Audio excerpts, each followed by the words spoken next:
Il est maintenant temps de dresser un bilan de la Coupe du Monde 2022 organisée au Qatar, remportée par l'Albi Céleste, l'Argentine. Très heureux de vous retrouver pour cette vidéo qui ne sera pas du tout la dernière s'agissant de la Coupe du Monde. Certes, je fais un bilan de cette Coupe du Monde, mais ça ne clôture pas parce que j'ai des bilans à faire. J'ai déjà sorti celui du Maroc, j'ai un bilan à faire des 4 autres sélections africaines, le Cameroun, le Sénégal, le Ghana ainsi que la Tunisie. J'ai aussi envie de dresser un bilan de l'Argentine, un bilan de l'équipe de France, un bilan de l'Espagne, de l'Allemagne, du Brésil et je ne sais pas si je ferai d'autres équipes. Il y a des sujets sur lesquels j'ai envie de revenir aussi concernant cette Coupe du Monde. Par exemple, l'Argentine est-elle une équipe détestable? Ça, c'est un sujet que j'aimerais faire. Il y a aussi le sujet des transferts qui se font derrière la Coupe du Monde immédiatement. Quand tu vois un joueur percer en Coupe du Monde et que pas mal de clubs sont à fond sur lui, est-ce que c'est une bonne chose ou pas du tout? Il y a aussi le sujet du Maroc. Le Maroc est-il la meilleure équipe africaine de l'histoire après cette Coupe du Monde? Pas mal de sujets qui concernent un peu cette Coupe du Monde ou qui découlent de cette Coupe du Monde.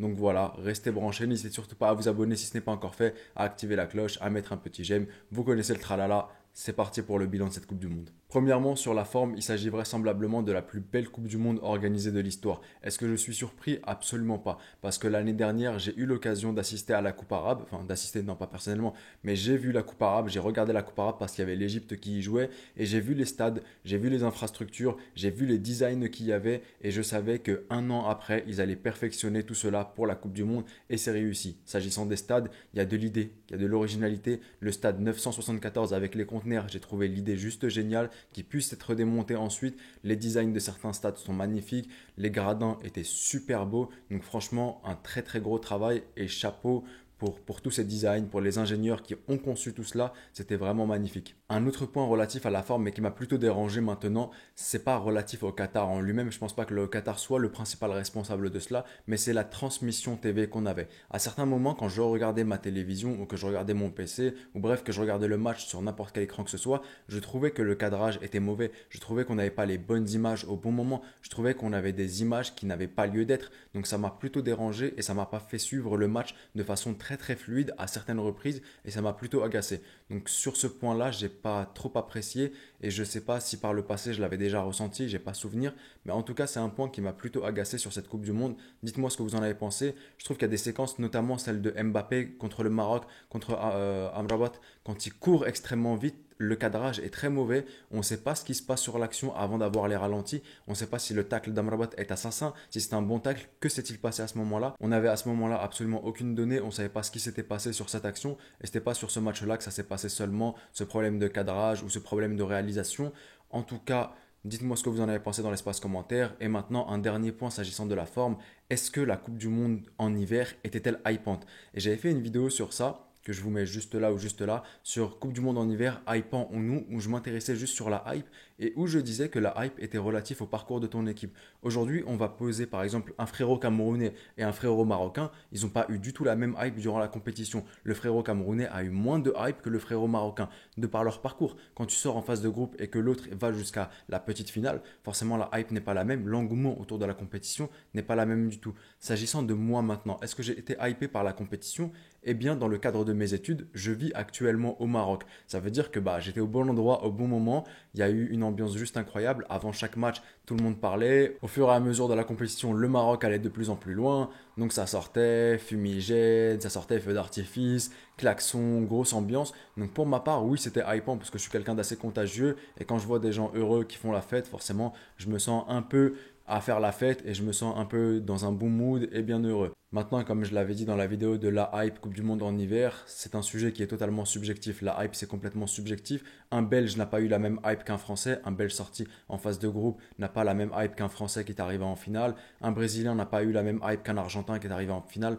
Un Égyptien, par exemple, qui n'était pas qualifié au mondial, n'a pas eu la même hype, par exemple, qu'un Marocain qui a atteint la petite finale. Bref, c'est quelque chose de complètement subjectif et ça regarde chaque personne. Mais en tout cas, pour ma part, vu que je vis au Maroc et que le Maroc est allé loin dans la compétition, j'ai trouvé qu'elle était plutôt hypante cette compétition. Et même en général, j'ai trouvé qu'il y avait pas mal de rebondissements, pas mal de surprises dans cette Coupe du Monde. Donc forcément, oui, elle m'a hype en tant que spectateur, en tant que supporter neutre, mais en tant que personne qui vit au Maroc, elle m'a énormément hype. J'attends d'avoir aussi votre avis dans l'espace commentaire. Est-ce que vous avez été hype par cette compétition, oui ou non? Concernant le fond maintenant, et quand je parle de fond, je parle de ce qui est relatif au niveau de jeu, je parle de ce qui est relatif au rectangle vert principalement. J'ai trouvé que le niveau de jeu de cette Coupe du Monde était plutôt faible par rapport aux éditions précédentes. Je ne sais pas si c'est parce que je n'ai pas le recul nécessaire, mais j'ai pas eu les sensations que j'ai pu avoir par exemple lors de la dernière Coupe du Monde en 2018 ou lors des phases de groupe. J'avais déjà pas mal de matchs références, principalement le Portugal-Espagne 3-3 qui était sensationnel. En phase à élimination directe, il y avait le Belgique-Japon, il y avait le France-Argentine, il y avait le Croatie-France en finale, il y avait le Croatie-Angleterre. J'ai trouvé que ça c'était des matchs sensationnels, mais pour le coup, lors de cette édition de Coupe du Monde, pour moi, le seul match qui a été sensationnel et où je me suis dit il y a du challenge, il y a du jeu et ça peut aller dans tous les sens, c'était uniquement la finale qui est pour moi, comme je l'ai dit dans ma vidéo sur la finale, la plus belle finale de Coupe du Monde que j'ai jamais regardée de toute ma vie. C'était la plus belle finale, mais en termes de niveau de jeu, je l'ai trouvé vraiment plutôt faible et ça m'a plutôt déçu parce que je m'attendais à avoir un jeu flamboyant par exemple de la part du Brésil qui était sensationnel lors des matchs amicaux. Je m'attendais à avoir un niveau bien plus relevé que cela, même s'il y a eu des surprises par exemple comme le Argentine-Arabie Saoudite où je me suis dit waouh, c'est incroyable, ou par exemple le Maroc-Espagne qui a été incroyable, le Maroc-Portugal aussi, où je me suis dit purée, il y en a des surprises et c'est beau à voir, notamment le Japon-Espagne aussi qui a été plutôt incroyable dans son scénario.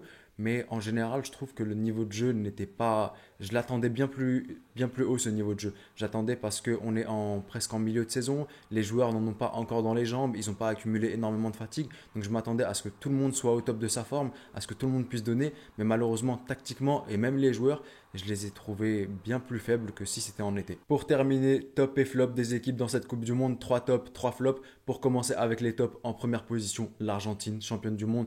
Après un match perdu en ouverture contre l'Arabie Saoudite, l'Argentine se ressaisit. L'Argentine montre qu'elle est solide. L'Argentine n'était pas du tout la plus belle à voir jouer sur le terrain, mais l'Argentine a su mêler l'expérience et la jeunesse. L'Argentine, même s'il y a des défauts, par exemple le fait de ne pas savoir maintenir un score, contre l'Australie, ça a été chaud. Contre les Pays-Bas, ils ont dû aller en tir au but à cause de cela. Ils menaient 2-0 à la 82e. Contre la France, de même. Donc ça a été dur. Mais l'Argentine qui a su se montrer mentale, solide. J'ai vu des bonhommes sur le terrain. Et surtout, pourquoi je donne à l'Argentine la première position, c'est parce qu'ils ont su faire quelque chose que les autres n'ont pas su faire sortir émotionnellement leurs adversaires de leur match. C'est là où je ferai une vidéo, l'Argentine est-elle une équipe détestable, et où je détaillerai mon point de vue.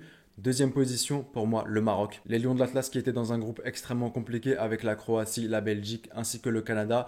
Le Maroc qui finit premier de son groupe. Le Maroc qui va en huitième de finale contre l'Espagne qui gagne lors d'une séance de tir au but mythique. Le Maroc qui bat le Portugal. Le Maroc malheureusement qui perd contre la France par la suite. Mais le parcours est juste incroyable. Et pour l'histoire et pour le fait qu'ils sont à jamais la première sélection nationale africaine à avoir atteint les demi-finales, à avoir remporté un total de 7 points lors des phases de groupe, à avoir atteint la petite finale, quatrième position. Rien que pour ça, je mets le Maroc en deuxième position. Et en troisième position de cette Coupe du Monde, je mets la France. La France parce qu'elle a failli faire un back-to-back. La France parce qu'elle s'est montrée très très mentale. Elle a su jouer avec énormément de cadres blessés. La France qui a mêlé l'expérience de 2018 avec la nouveauté et la jeunesse de 2022. La France qui lors de la finale a été sensationnelle, qui a commencé son match à partir de la 80e minute, mais qui a su être mental à deux reprises, revenir 2-2, c'est juste incroyable. Ensuite, revenir à 3-3.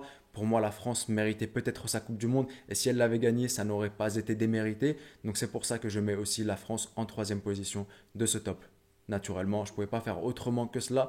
Je ne vois pas perso peut-être la Croatie l'insérer, mais ça voudrait dire que j'enlève soit le champion du monde, soit le Maroc avec son parcours incroyable, soit la France qui était à une séance de tir au but de gagner la Coupe du Monde. Donc je vois pas qu'est-ce qu'on peut faire d'autre. Mettez-moi vous dans l'espace commentaire votre top et on passe au flop. Première et deuxième place pour le Portugal ainsi que le Brésil. Le Brésil et le Portugal, j'ai pas vraiment d'ordre personnellement, mais en tout cas c'est parce que c'est des équipes qui m'ont extrêmement déçu, parce que sur le papier ils avaient absolument tout pour réussir. Ils avaient une armada offensive juste incroyable pour le Brésil ainsi que le Portugal, un milieu de terrain hyper riche et hyper complet pour le Brésil, une paire de latéraux comme du jamais vu pour le Portugal, João Cancelo, Nuno Mendes avant qu'il se blesse, mais Rafael Guerreiro fait le taf aussi.